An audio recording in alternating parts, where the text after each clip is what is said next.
Ako po si George, operator po ng Smart 6 feet 4 heads ng Saudi. Head clean.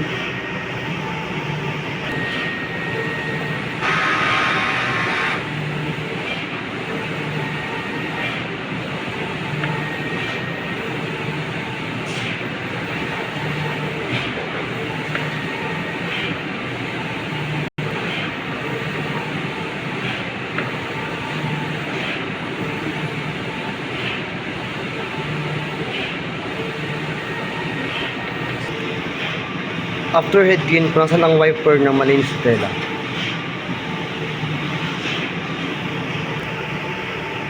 Nozzle test.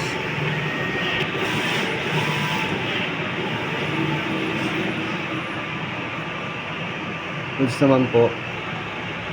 Ito naman po ang tank, nasa tamang level naman. Ito naman po ang waste tank, napalitan po siya kahapon. Ito naman po AVR. Ground wire. Ito naman po ang ICC profile.